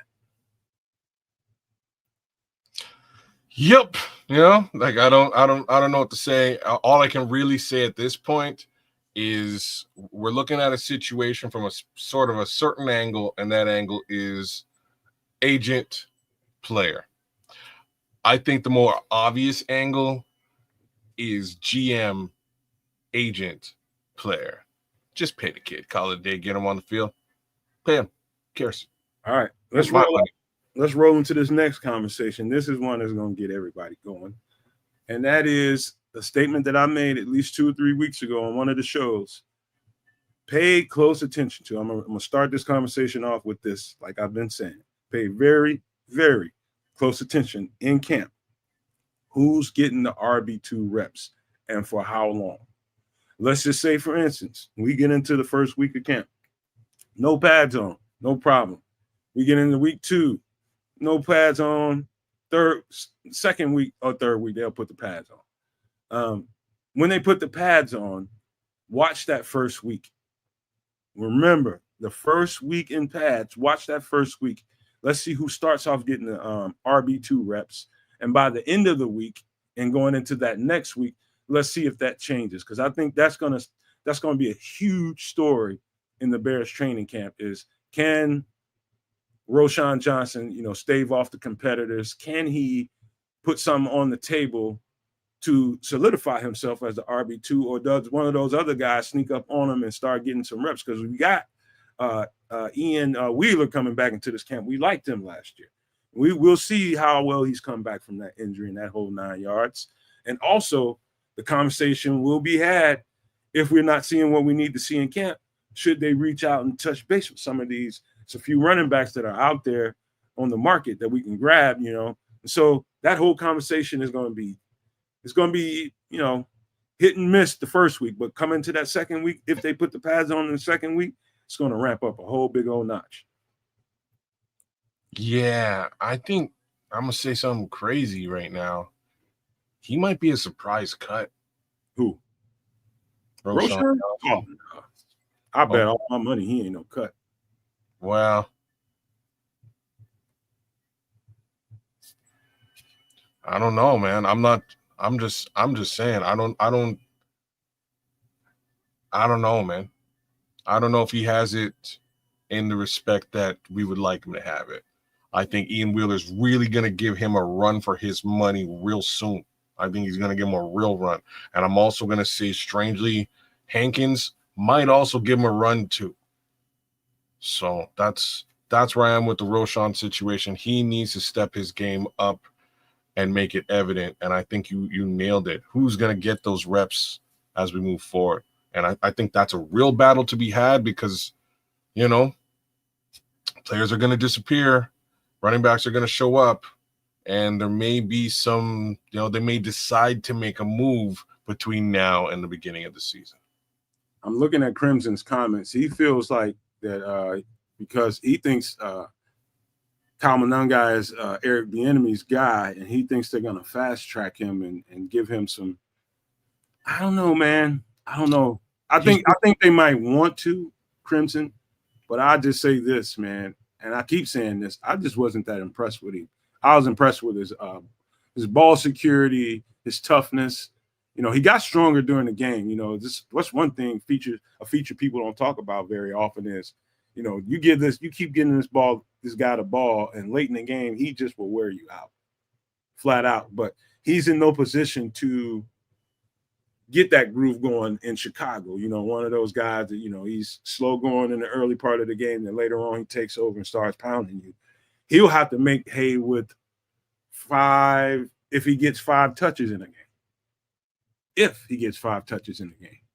So he's got to make everyone count. So just understanding where he is, probably on their depth chart, even though we don't know what their depth chart looks like. I'm just assuming that he's probably at least RB3.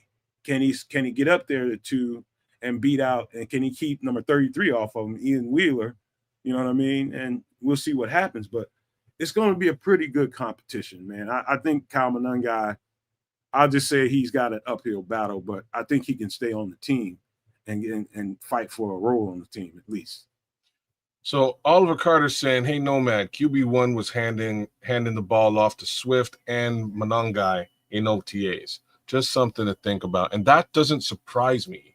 The reason why that doesn't surprise me is I think like the way that I look at the running back room today is Monangai is your true replacement or backup for DeAndre Swift. They're closer in capability. With, to me, Monangai being an excellent pass blocker as well. His pass protection is excellent. That's why those two guys would be handed off the rock more frequently. Then you have Roschon, which is really supposed to be your north-south, your big body threat, power threat. I think that battle is again between him and Ian Wheeler and Hankins. Those three are going to sort of go to war, and we'll see who winds up becoming quote unquote RB2. But I think that's really how you got to look at it. I think that kind of makes Kamanungai RB3, if you will, right? So Swift and Roshan, power and all-purpose back, if you will. That's kind of the way that I look at it. Here's one of the things I haven't done yet, and that was because I wasn't sure if Ian Wheeler would get back and be healthy enough for OTAs. I didn't think he was going to be a factor. Huh? Say that again, kids. Said you're cutting in and out. Are you still with me? Yeah, you still with me? Can you hear me? Yeah. Come again. I'm gonna keep saying, hey, what's happening today? Okay, you're good. All right. So you were saying about Kamanungai? Oh, Kamanungai is. I was talking about. You're talking about Ian Wheeler, and I think I need to go back to the tape on Ian Wheeler and look at some of his footage and some games to see. I'm talking about comparing it and contrasting to what I know Ben Johnson is going to be wanting to run here, and see if that style. I know he fits into the stretch zone game, the wide zone game. I know he fits there. I want to look at some of the power football and see if I can find any instances of him executing well in power football where the guard is pulling, tackle is pulling in front of him, and really doing the stuff that me and Sean and you were talking about the other night. Can he function well in that? Because that's going to be part of the offense too. So I got to go do some homework on that to see if that fits. But if I see that, which I think he's got the capabilities to do it, this is just about being patient and finding the right gap to press. I want to go see that on tape and see it for myself. So the next time we talk about it, I can have a little bit more layered conversation about it. But I do think that's going to be, if he's healthy, I think he's going to be a factor in this camp. I think so too. And I liked what I saw from him. Again, he reminded me very much of a Jordan Mason. And we this coming season. And I think that's a little bit bigger than what Roshan has been bringing to the table. So I don't know who's going out, me or kids. Is this mine? Also pulling for. I don't know what's going on. Always ignoring these situations is Homer, and AC Adam is suggesting that Homer is the RB cut. I've been saying that forever. Nomad's been saying nah forever, and the reason trying to tell people, he's a special teams whiz, man. He's a special teams whiz. That's why he's on the team. So I don't think Homer's going to be cut. We've seen it 3 years in a row. He's been retained. Clearly, they appreciate the value he brings to special teams. Oh, so it was you, kids. They're telling me it's you. Oh, maybe it's me cutting out. Okay, all right. Thanks, Paul. I appreciate that. I'm the one with the watered down. Oh, you know what? Yeah. Maybe I gotta pay. I gotta pay that homie. It's a little guy in your house named Internet. You got to go give him some money. I gotta pay that guy. But yeah, that's during this camp. I'm telling you guys right now, that's going to be a key conversation piece. They're going to bang that to the nth degree. And telling you right now, that's not a lot of people talking about it yet, but that is definitely something to watch out for. Next thing I would be paying close attention to is this. We're talking about position groups and what the battles are going to look like. It's the second wave of the front four in the defense to pay close attention to. I'm talking about who's coming in on that second wave, whether it's Billings, whether it's, my guy number 94, is he going to be in the second group? Is Zach Pickens going to get his way into the second group? Shamar Turner, is he going to get into the second group? Who's going to replace Montez Sweat when he's out? Is it going to be Daniel Hardy, or will they be running him at linebacker? I don't know. Dominique Robinson. But that second wave, we feel like we already know exactly what the first wave is going to look like. That first wave is going to come at you from right to left. And I'm talking about Montez Sweat. You're talking about Javon Dexter. You're talking about Grady Jarrett. Then you're talking about Dio Odingbo. But who's that second wave of front four? Who's coming in after that? Can they get that solidified, or do they need to do something else? That's a huge question. I would like to think that we have some level of depth. The big homie T Lines run the North was saying we don't have the depth. I think I hope we do. I think we do on the line. I think the line looks real deep. Again, the question mark is on the outside of that line. Is it deep enough? Do we have the right talent at the edge? The upside is, there's going to be a lot of pressure in the middle, which is better than what we had last season. What we really had last season was the ability to stop the run, and then we lost it when Billings went down. So Billings is back, y'all. I don't see the run being a major problem. I think we're going to get a little bit more help with the run with, is it Jonathan Ford? Is that his name? Jonathan Ford, yeah. Yeah, your guy from Green Bay. He did very well after a while filling those shoes for Billings. So I think we're in a really good spot with those tackles, man. Those defensive tackles. I think that looks real good. Real question is just that edge. I don't know, but I want to see what Dale brings to the table. Come actual training camp. That's really something I'll be paying a lot of attention to. Yeah, I think some of the underheld guys, like you just talked about, Jonathan Ford, I think he'll have something to say. I think what was on display last year was pretty damn evident. We talked about it during the season, got into a back and forth at times about it, and the interior of the run defense sucked. And it was clear that we needed a big body after Andrew Billings went away. And somewhere late in the season, they came to reality and it's like, man, we need to get something off this is after Flus left. We need to go on somebody's practice squad and get us some beef. And they finally did that. And that helped tremendously. You know what I mean? It didn't stop the leaks, but he definitely came in here and made a huge difference. Now, I'll tell you another guy to pay close attention to in this training camp, and he's going to be one of my training camp darlings this year. This will be his first time getting a camp with us. So we got him off of a practice squad during the season, and that is Chris Williams. I think Chris Williams is going to be a guy. I thought Chris Williams played with us last year. No? He didn't go through camp with us. No, he didn't go through camp, but he was one of those guys that was sort of thrown in that nose. So they threw him in the nose position, and it didn't quite work out. Mind you, it was better than he's got no business playing nose, but in this defense, the way that most of their setups are, he won't have to play traditional nose per se, like over the center and shit like that. He'll play it sometimes, but it's not going to be. He's going to be getting a lot of 3-tech reps in this defense in rotation. But really, though, like there's a lot of 3-techs. That's what he is, man.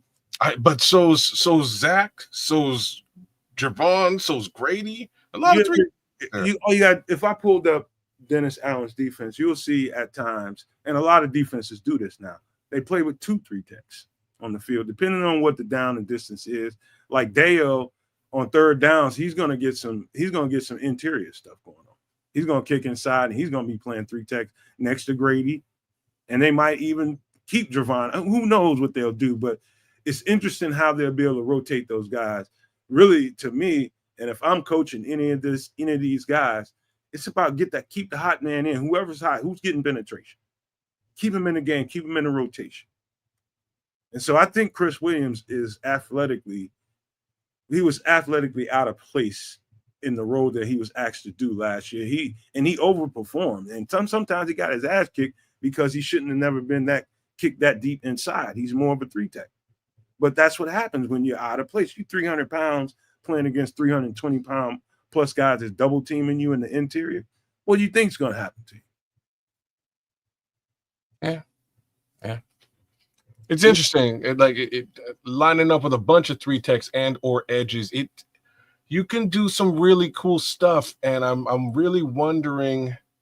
I'm really wondering if that's what DA has in store for us, right? Of all things, I was talking to my son, and he was explaining to me that his team basically has they have like 7 defensive ends, and they've now moved him from the edge.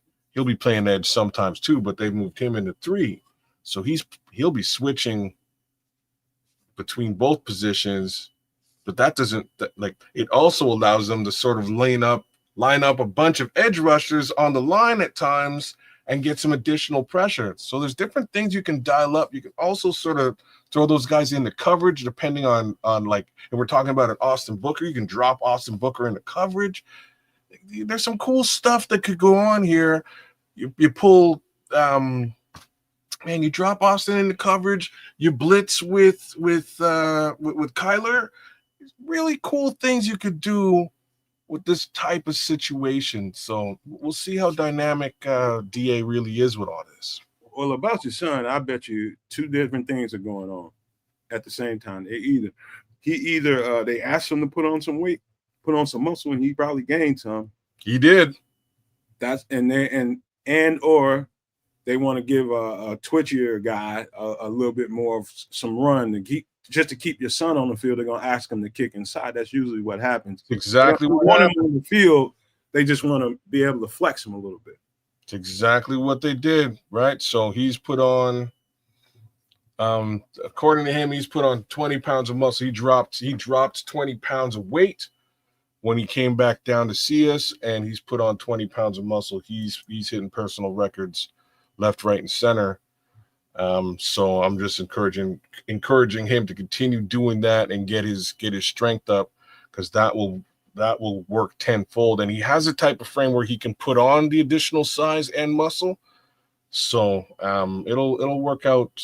It should work out well for him as a DT, let alone on the edge. But 3 tech, I think, suits him very well. Do me a favor, tell him Nomad said, man, keep putting on the weight, putting on the muscle. Just don't do it in pizza. Do it in chicken breast. Do it in chicken breast and bacon or something. He's a vegan. Would you believe it? Oh yeah, you did tell me that, didn't you? So he's started to eat. He's moved a little bit off of the vegan diet. He started to eat fish, so he can put on a little bit more size, and that's it, man. He's eating basically vegetables and some fish, and he's already got the build, right? He's 6'4", 6'4.5".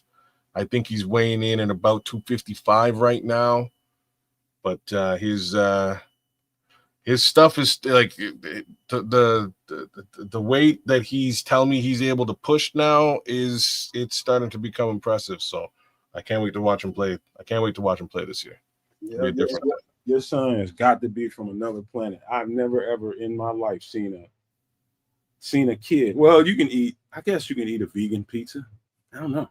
But I don't know a college kid that don't eat pizza. Never met one. I don't know how you get away with that. He's not motivated by food at all.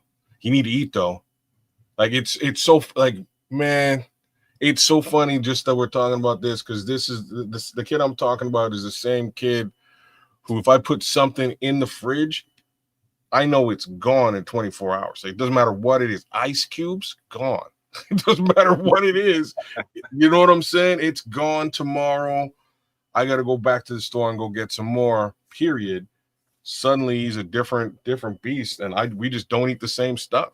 He eats leaves and rabbit food and quinoa and all that good, super healthy stuff. And now he's telling me I got to be super healthy. So I'm taking a little bit of his lead, but I'm glad he started eating fish again, because like now he can put on a little bit more size than I think he needed.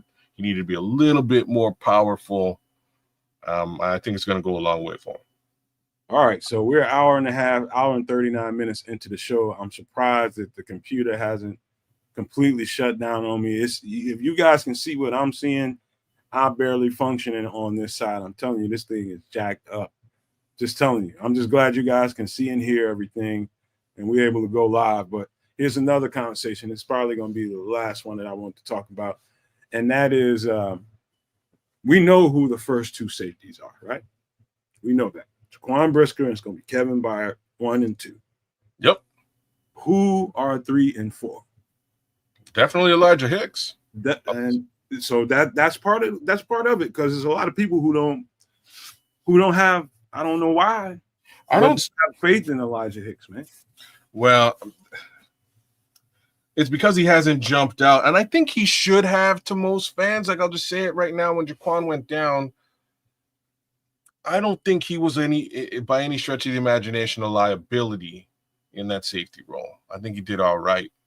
I think he stepped into it well. But there's also Jonathan Owens, and there would be probably my second potential like surprise cut. I hate to say stuff like that.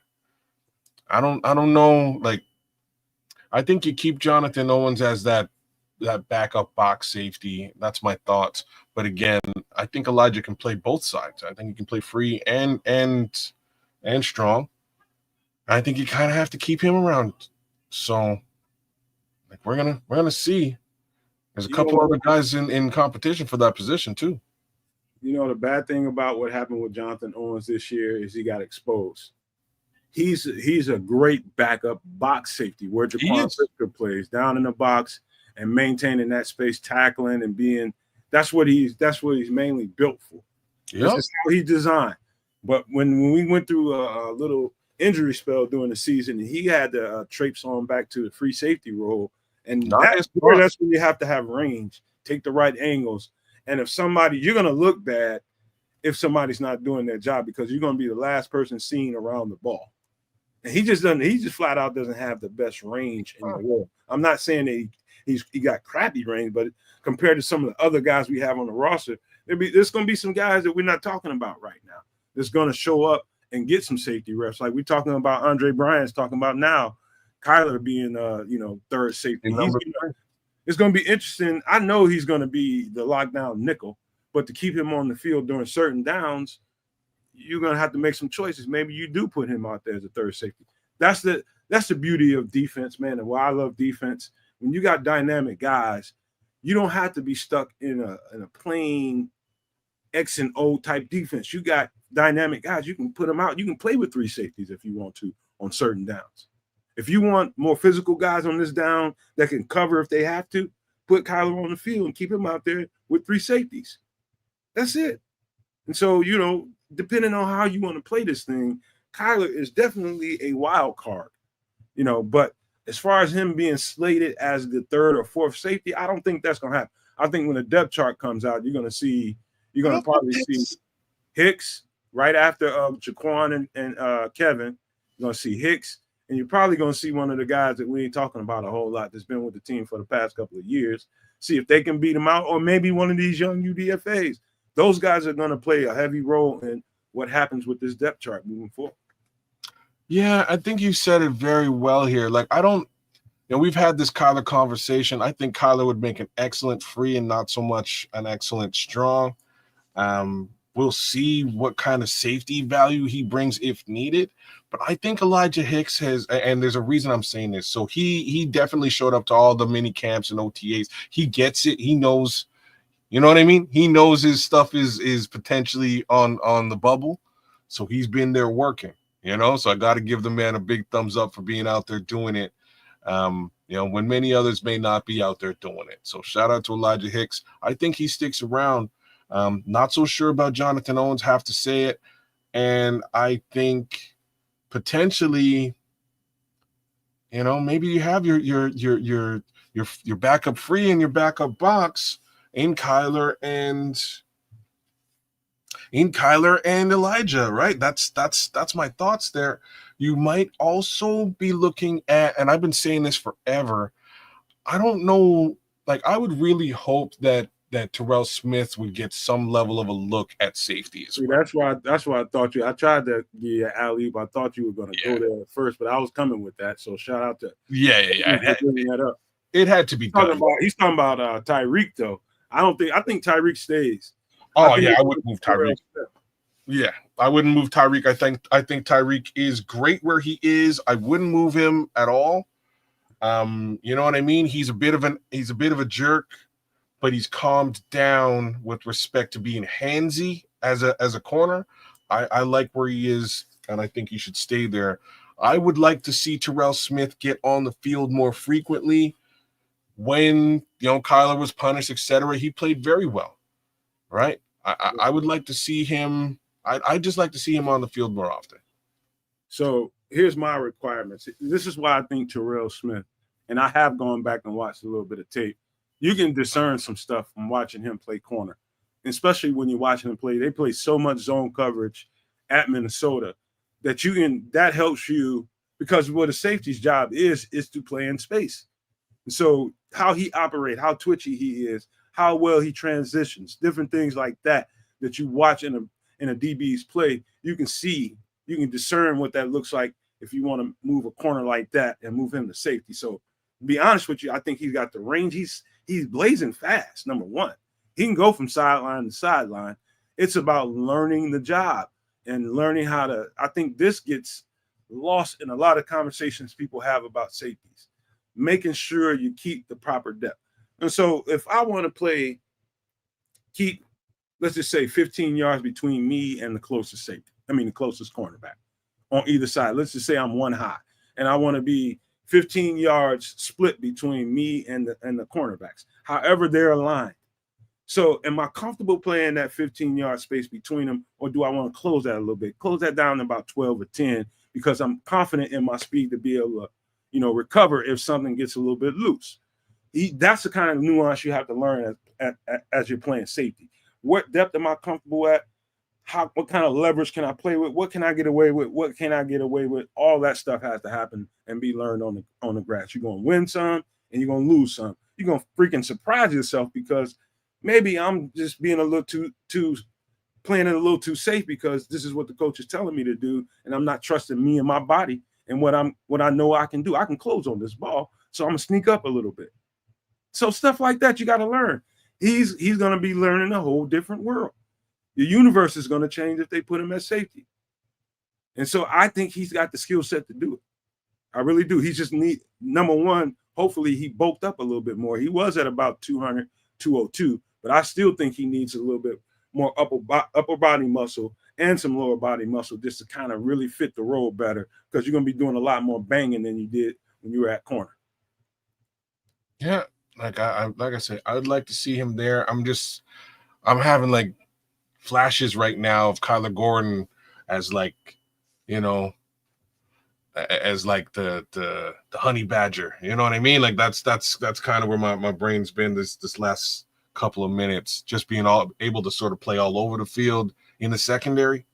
But I think, like, I don't know, man. I have a feeling he's just going to be that extra blitzing corner coming at quarterbacks all day long. And I think that's how DA is going to use him. And I think it's going to work, right? Like, oh, you drop Booker into coverage. He can actually drop back there and handle, or you drop Daniel Hardy into coverage if he's on the line, and up comes Kyler screaming around the corner. I can see that working very well. Yeah. And I think this is as much learning for Dennis Allen with those pieces as it is for the players. He's going to be calling all kinds of exotic formulas for them to blitz and attack the offense. And he's got all these quick, twitchy players that can move around from here and there. It's just about really stretching their ability a little bit. You got it in you, son. I just need you to come over here and take this to heart, learn this role over here. And when your number is called, have us feel confident in calling your number, because I think we're going to have to at some point during the season. That's what it comes down to. The more pliable your football players are, the more balance and depth you have on your defense. The more guys that can move around in different spots, the more dangerous that defense is altogether. And so you got the pieces there. You just got to give them the reps and trust them. That's it. Yeah, you got to find out who's who in the zoo, right? So it's going to take them a little while to sort of figure out those pieces. But like I'm saying, I have a feeling that, like, I feel like the edge isn't going to be the sack master on this team. Like that's just a feeling that I'm starting to get. I don't think the edges are going to be responsible for driving pressure. I think they're going to drop into coverage. I think they're going to hold the edges, right? I think they're going to hold the edges, and the pressure is going to come from other places. And I think DA is like exactly the type of football mind to dial that up. Kids, I'm about to put the permanent marker on your statement, and I'm going to predict this, and it's going to be a hot take. Early in the season, Kyler Gordon, Jaquan Brisker, and probably Kevin Byard will have more sacks than anybody up front. I'm gonna take your Kevin Byard, and I'm gonna raise you Tremaine Edmonds. Cool. You can throw that in there too. Him and TJ, right. Throw TJ in there too while you're at it. Wow. Okay. Sure. You know what I mean? Like, sure. Why not throw TJ in there? He should be. He's fantastic with respect to just being anywhere on the field. So yeah. That's where I think the pressure is going to come from, outside of the straight up middle of the line. I should mention this, kids. One thing to always think about when you're talking about linebacker blitz, it's about, okay, the concept when you send in, let's just say they send a 5-man blitz and they send in a linebacker as the extra guy. Do you have the speed as far as the linebacker that's not going? Let's just say you have 2 on the field. You have speed on the field that can go sideline to sideline in case that back leaks out. So if the back leaks out to the right, the back leaks out to the left for a dump off, do you have the linebacker that's not blitzing? Is he fast enough to get to that ball? Because that's what it comes down to. Because if he doesn't, that running back is probably off for a nice little gallop. What's funny is Tremaine is a lot faster than I think we've ever seen or given him credit for being. And I had to look that up a little while ago. I was heavily under the impression that TJ Edwards was much faster than Tremaine. I was wrong. So feel free to take a look at that if you want to on your own time, y'all out there. But Tremaine's fast, y'all. Tremaine's fast and he's long. And I think he needs to be utilized as such. I think that's where Matt Eberflus may have missed out a little bit. All right. Well, my again, guys, my computer is barely functioning, and I want to get out of here before it completely shuts down on you. I'm lucky. I feel good that we got an hour and 52 minutes in. I don't want to push my luck, man. Hey, look down at the bottom of the screen at that Cash App. You want to help a brother out? I need you more than I ever needed you right about now, No Maniacs. Y'all want to help me out, help me get this new MacBook, man, before the season starting. I love y'all for that because I'm barely functioning over here. But we got to give some pleasantries before we get out of here or get booted out because this computer sucks. Well said. Let me just throw this in the chat. Boom. Hey, so we're multi-streaming as per normal. Catch me on Kedza Canuck, the channel. By all means, give me a like, share, subscribe over there. There's me. And where's baby me? I know I'm somewhere floating around here somewhere. Where's baby kids? Damn it, I can't find baby kid. He's down there. You gotta just find baby kid. I'm looking. Oh man, I can't get to it. Oh man, but yo, man, yeah, I'm out there. Give a little bit of love to the guy. We got a whole bunch of folks over there. I'm gonna shout them out first off, for sure, and give a shout out to our homie Triple R as well. By all means, take a look at his site. That's Sport Chicago Style. Give him a little bit of love and like, share, and subscribe over there as well. Big shout outs to our friend as well, Sean Sierra, who checked me out this weekend. We're chopping it up a little bit. I hear the weather in y'all's neck of the woods was crazy. It was pretty nuts over here in Canada too. Apparently it's getting even worse. What he showed me it was 91 degrees for y'all. It was 82 degrees for me where I am, same Fahrenheit. We're going up to 46 Celsius tomorrow. I don't even know what that is in that's got to be 100. It's got to be 100 oh yeah, Fahrenheit. You definitely in a we got dangerous heat warning. We've had it for most of the week. And we'll have it for the next 2-3 days too, man. So yeah, definitely got to take care of yourself. Man, so be careful. FFG just busted up in here. Oh, FFG, what up, man? But yeah, be careful out there. Get your water in. Stay hydrated. Get your air conditioner fixed, like this guy kind of needs to do. But beat the heat however you can beat it, man, because it's gonna be a scorcher this weekend. And I am not complaining. I'm from Canada, straight up. I'm happy to have a scorcher. I was worried like mid-June. I was like, it's still cold and rainy out here. Like, this is ridiculous. Anyhow, I will accept the heat and I will not complain about it. I will just, ice down, take more showers. All right. Well, let me get out. Let me close this off by saying this, man. You all, one thing I can tell you all, and I avoided this, and I will continue to avoid this as much as I can. The world is in a bit of a turmoil right now, and I didn't want to get into politics, and I'm not going to get into it. But I'm going to say this: with all that's going on in the world, one thing that I know people will be doing more than ever, with all that anxiety and not knowing what's going to happen next, is gravitating to the known knowns, and that is gravitating to your Bears content and the guy that you love watching. Us being lucky enough that being one of your favorites. You want to help us out. This is the time when you can really, really help it. We did it once for Brian.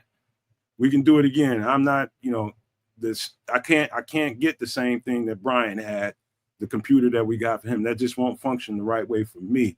And so I'm asking you guys, in all your generosity, if you can muster it up, hit that Cash App up, man. And I promise you this, whatever you send me, whatever dollar amount, I will show you guys the receipt, the piece of equipment that you bought, to let you know 110% it got spent on that. And once the dollar amount is there, I'll ask everybody to stop sending. It's strictly for getting me another computer so that we can function.